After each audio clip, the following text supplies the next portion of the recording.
So we're going to begin the second video. We left off with infinite series and the different types of convergence versus divergence. So the second video, we're going to start with a little different notation. And so I want to make sure to review a little bit of the difference between sequences and series. So I guess we can actually start at the bottom here. That if you guys recall from junior year, we looked at a sequence. A sequence was just a list of numbers. And again, I apologize for the watermark there. There we go. And so the first video we looked at 1, 3, 5, 7, 9, and we can continue that. And so notice I'm just listing the numbers. So in this case, that is considered a sequence. A series comes when I actually start taking those values and adding them together. And so adding them is what turns that sequence into a series. And again, feel free to pause the video if you guys need to write that. So when we look at an infinite sequence, we look at just the list here, and they will use U. I know in the past we used A sub 1, A sub 2. New textbook and the new problems tend to use U more than A. So the sequence here, we have U1, U2, U3, U4, and so on. And again, what turns that sequence into a series is when we add it. So what makes a series converge or a convergent series is what we would like to have happen is if you take each of these terms and you keep adding term by term by term, ideally two things happen. The first is each term gets smaller and smaller, which we figured out from the slide before, though, just simply having the numbers get smaller is not necessarily enough to make it converge. And so here we want the numbers to get smaller, but then we would also like the sum to approach some value. Now, we don't really care what the value is, but we just want that particular sum to be some value not equal to infinity. And again, the sum could be 1, it could be 8, it could be 1,000. As long as it approaches some number other than infinity, we say that it is a convergent series. If for some reason, like that harmonic series, it does not approach a particular value, so it just continues on to infinity, we say that that series is divergent. And so what we're going to start exploring a little bit is something called partial sums. And so a partial sum will sound confusing, but it's really pretty straightforward. All a partial sum is the sum of the first n terms of a particular series. So this first value here is the sum of the first 1 terms of the series. And so what we call that is we call that the first partial sum. And then if I ask you what the second partial sum is, and I'll abbreviate because it is kind of hard to write with a mouse. So a second partial sum is the sum of the first 2 terms. And then the third partial sum is the sum of the first 3 terms, and so on and so on. And again, ideally, what we would like to have happen is as we keep adding and finding the third partial sum, and then the fourth, and then the fifth, is we would eventually like it to approach some particular value. And so our first theorem, if you will call it, says that if a sequence of partial sums, so S1 is the first partial sum, S2 is the second partial sum, and so on and so on. As you start going further and further out, the fourth partial sum and the fifth partial sum, we say that if the sequence of partial sums converges to some limit S, then we say that the series converges. So again, all that means is as you keep taking this third partial sum, the fourth partial sum, we just want the sum to whatever we're going to approach a particular value. Again, something other than infinity. And so it'll take you a little getting used to with the notation we use for this, but again, it's very straightforward. And so the first example we have with this is probably one of the more straightforward series we have. In this case, it's actually listed as a sequence because we're not adding, but the first term in the sequence is 64.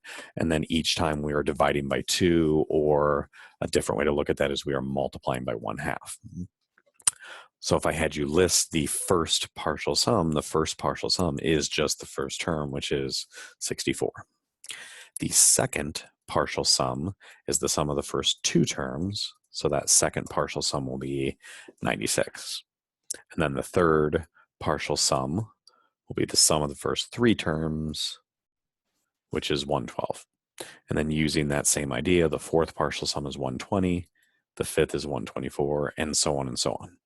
And so if I were to ask you what the nth partial sum is, you could keep taking this further and further and further out. But the idea is I want this, as n approaches infinity, to approach some particular value. Now, we have the benefit of working with a series here that we already know how to handle because it is a geometric series. And I know that because I'm multiplying each value by 1/2 to get the next term in the sequence. And so knowing that, what I'm allowed to do is I'm allowed to list a few more out. And if you see 120, 124, 126, 127, it seems to be getting closer to 128. But how do we actually prove that? Well, luckily for us, it is a geometric series, and so we can treat it as such. So if I ask you what the sum is, we can use the formula a sub 1 over 1 minus r. And again, the key to using this formula is you have to have an infinite geometric series. So an infinite, and I'll shorten geometric series, that has an r value between 1 and -1. And here we already established that we're multiplying by 1/2, and 1/2 is clearly on this interval. And so if we plug those values in, I'll scroll down so we can avoid that watermark. So the sum is equal to the first term, which is 64, over 1 minus the common ratio, which is 1/2. And so if we do 1 minus 1/2, we get 1/2. And dividing by 1/2 is the same as multiplying by 2. And so we end up getting a sum of 128, which is what it appeared this was approaching anyways.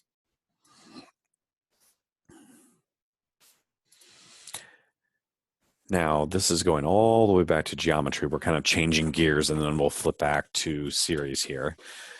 Is hopefully back in geometry, you learned about if-then statements, and we call those conditionals. Probably the easiest example of that, and I'll shorten it up, is if two angles are right angles, then they are congruent. And again, I apologize for the writing. It's really hard to write with a mouse. And so this is called a conditional statement. And we usually shorten those up to if P, then Q.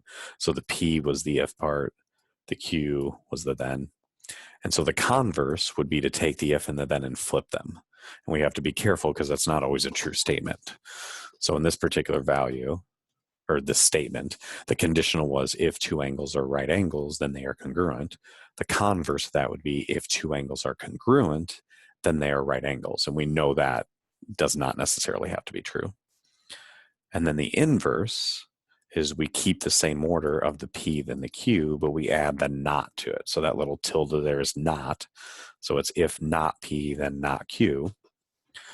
So the inverse of that would be if two angles are not right angles, then they are not congruent, which again, we know is false because just because they're not right angles doesn't mean they couldn't be congruent. And then the contrapositive essentially merges these two together. And so it flips the statements and throws a not. There we go. And so the contrapositive of that would be if two angles are not congruent, then they are not right angles. And that is actually true. And the whole purpose of this is to review what a converse is, because we're going to use that on the next slide here. And this is extremely important. When you first read it, this is one where you might have to pause, write it down, and read it a couple times to really figure out what's going on.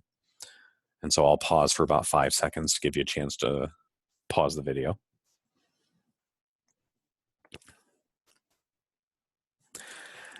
And so what this says is, it says if a series is convergent, then the limit as k approaches infinity of u sub k, with u sub k just being the rule, is equal to 0. Now, in case you had issues with limits, all that basically means is if I have a series, and as that series approaches infinity, I want the terms to approach 0. So I basically want these terms, as you start plugging in, k equals 1, k equals 2, k equals 3, and so on, I want them to get smaller and smaller and smaller and eventually approach 0. So it basically says, at minimum, your terms have to approach 0. The problem is, and here's where we bring in the converse says, just because they're approaching 0 doesn't necessarily mean that you have a convergent series. So in this case, the converse is not true. So just because the terms are getting smaller doesn't necessarily mean that your series converges. And so we actually saw that a little bit. Again, I'll get the watermark out of the way in this particular value. And so you look, here's the same example that I brought up from chapter 2, where we looked at the improper integral. So the improper integral from 1 to infinity of 1 over x dx, we said that this particular integral did not converge. It approached infinity. And the question was why? Because this particular value did not get small enough, fast enough for it to model finite behavior. Well, then we took it a step further and we said, well, what about this particular series? And if you recall from earlier in this lesson, we called that the harmonic series. Let me find the slide for it. And I'll clear the ink here. And so we said that the harmonic series, if you look at the values, they are getting smaller. So if I were to ask you, what is the limit as k approaches infinity of 1 over k? Well, if I look at that in terms of a graph, the numbers are getting smaller. And so the answer to this is 0. So each specific term, these numbers in here, 1/2 and 1/3 and 1/4, they are approaching 0. But the problem was that's not enough for the series to converge. We needed more. So it's almost like the terms have to approach 0 fast enough. Otherwise, the series will diverge. And so if we kick back to this guy right here, all this slide is saying is if the series is convergent, then we know for a fact that the numbers approach 0. But just having those numbers approach 0 is not enough. They have to approach 0 fast enough. And so that's why this particular value here, this particular series, approaches infinity.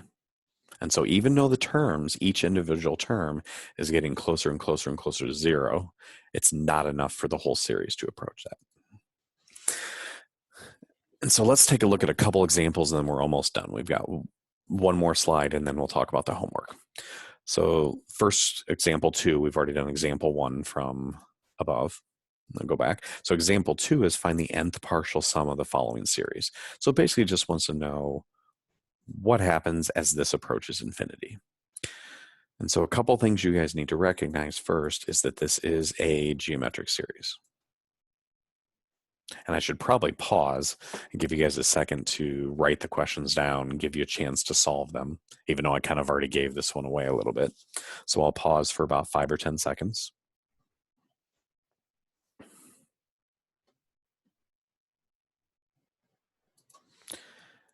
And so example A, we know is a geometric series because it's written in the form where this is your R value. And then usually this is your initial value, but it's not always the case. And so if we have a geometric series, we know a couple things. If it approaches infinity, so it's an infinite geometric series, we know that if the R value is between 1 and -1, that this series will converge to a specific value. And so here, clearly 2/3 is between -1 and 1. And so if I want to find out what the sum is, since it is an infinite converging series, geometric, we know we're allowed to use this formula. So the sum is a sub 1 over 1 minus r. So the only thing we're missing, we have an r, which is equal to 2/3. The only thing I need then is the first term. Now, don't assume that this is the first term because series can start at different places. So what you have to do is you have to take this value, whatever the initial value is, whether it's a 1 or a 0 or a 5, and you have to plug that in. And so if I plug in k equals 1, I get 2/3 to the first, which is 2/3. And then 2/3 times 2 is actually 4/3. So if I want the sum of this particular series, I do the first term, which is 4/3, over 1 minus r, which is 2/3. And that gives us 4/3 over 1/3. And then remember, dividing by a fraction is the same as multiplying by its reciprocal. And therefore, we get a sum of 4. And since this value is not infinity, then we know that this particular series converges. Which leads us into the second one. And this one we got to be careful on because it seems like it's written in a form that we can deal with easily, but it's not. And the first thing I notice is I don't have a k as an exponent, so this doesn't appear to be a geometric series. Unfortunately, we don't really have a lot of tools available to us to evaluate series that are not geometric, but we do have some of the skills that we've been using over the last 2 years. The first is if you divide by a single term, you are allowed to rewrite that fraction like this. And so we basically split it where you're doing 3 divided by 4 and k divided by 4. And I'm actually not going to leave k divided by 4 like this. I am going to write it as, sorry, give me just a second. I'm going to write it as 1/4 k. Now you may not understand why I'm doing that right away, but I look at this now and this looks linear. And that is a problem because one of the key components, we'll go back to this particular slide, is if you want a series to be convergent, at minimum, the terms have to be getting closer to 0. Once they get closer to 0, that's just one part of it. You still need a little more. But if you look at this particular series, and I say, what is the limit as k approaches infinity of this particular rule? Well, if I plug in bigger and bigger values for k, this gets infinitely larger, and I actually have a negative there. So I would say the limit as k approaches infinity of this particular series is negative infinity, which tells me right now, without any extra work, that it diverges. All right, last question, so this video isn't too long. I will pause for 5 seconds, and you can pause the video and write down this particular problem.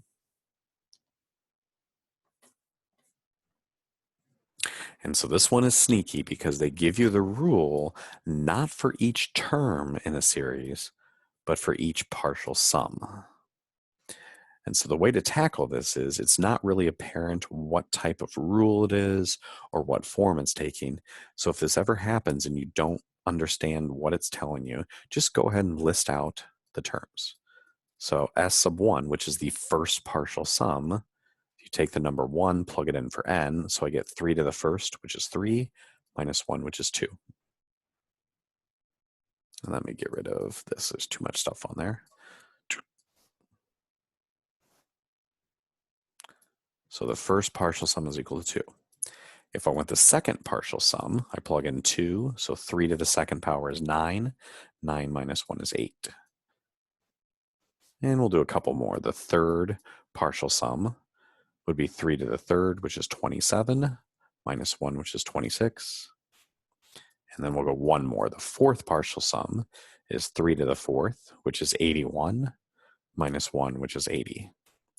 Now, at first glance, you look at this and it doesn't look, well, first off, it's not a linear relationship because it looks like here we're adding 6, adding 18. So it doesn't appear like you're adding the same number, so that's out. Well, then the problem here is what if we look at this as a geometric series? You multiply by 3, but the problem here is if I do 8 times 3, I should have a 24 here, and I've actually got a 26. So we kind of leave ourselves at a dead end, but we really don't because this is the trick. These numbers don't represent the first term, the second term, the third term, and the fourth term. They represent the partial sums. So this first value of 2 is the first partial sum, but it's actually also the first term. But then if I ask you what the second partial sum is, the second partial sum is equal to the sum of the first 2 values. And so I already know that the first value is 2, and I know the partial sum is 8. So that tells me that the second term in the series is actually a 6. And we repeat that process again. The third partial sum is just equal to the second partial sum plus whatever the third term in the series is, which in this case is 18. And then the fourth partial sum, if we go from the third to the fourth, is 80. So I know, and this is a little bit of difficulty following this, but stay with me here, because this is usually the trickiest part of this first lesson, is if I want to go from the third partial sum to the fourth partial sum, I add the fourth term. And so in this case, the fourth term of the series will be 54. So let's clean that up a little bit. So the first partial sum was 2. The second partial sum was 8. The third partial sum was 26. And the fourth partial sum was 80, which left me with a first term of 2, a second term of 6, because you're adding 6, a third term of 18, and a fourth term of 54. And so now if I look at this, this actually is a geometric series with a common ratio of 3. So knowing that, let's go back to the original problem. It says find the first 5 terms of the series. So we didn't have to find the fifth partial sum, but now that I know it's geometric and I'm multiplying by 3, I can just do 54 times 3, which is 162. So there are your first 5 terms. And then it says determine whether the series converges or diverges. And we've established here that this is a geometric series that has a common ratio of 3. So therefore, I know that since the common ratio is not between 1 and -1, that this particular series does not converge, it actually diverges. And just for practice, if we wanted to write this particular series, even though it doesn't converge, in summation notation, the first thing we do, we write our common ratio in here to the nth power, and you can use n or k or whatever one you're comfortable with. And so we'll start at n equals 1 to infinity. And again, we're assuming that this series continues on to infinity. And you want to be careful here because your first term is a 2. And so a lot of times what we'll do is we'll just put that first term out here.